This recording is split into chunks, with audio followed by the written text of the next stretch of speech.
amaJuda inkinga yawo hayi ngoba uNkulunkulu ayengamthandi ayemkhonza uNkulunkulu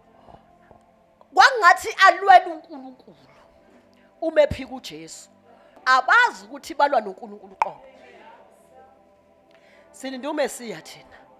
hayi lo Jesu lento izobashaya ke egcineni ngoba izothi mayifika indoda engenamthetho izothi mayifika iAntichrist bese beshayeka ngoba khona la umhlaba la ubheke khona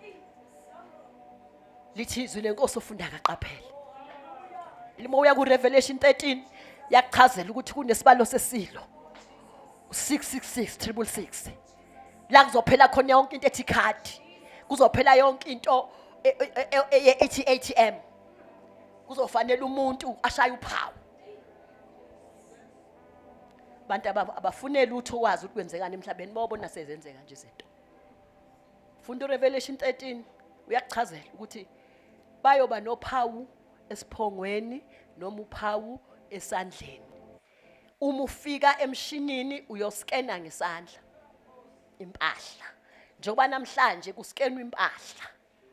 kodwa ngesikhathi sika Revelation 13 izinto lezi uJohana abuya nazo ezizokwenzeka mawufika nempahla ethilini usiyoskena uthi ngoba uPaulo bese liphakathi kwakho akekho umuntu obese phatha ucash ngoba kuthiwa kuliwa nani nobugebengu kanti kuzogcwaliseka ini ukugcwalisela umbhalo bese lithini izwi lenkosi lithi bonke abashaya uphawu abayikuyibona inkosi noma sebethanda ngoba lu uphawu lwesilo alilona uphawu likaNkulunkulu masifika kuNkulunkulu sishaya uphawu ngegazi lika Jesu ingakho akehle azosifela ubese ehlile wasifela esiphambanweni kwabiza igazi lichitheke kwabiza igazi liphalale wasememeza ethi kufeziwe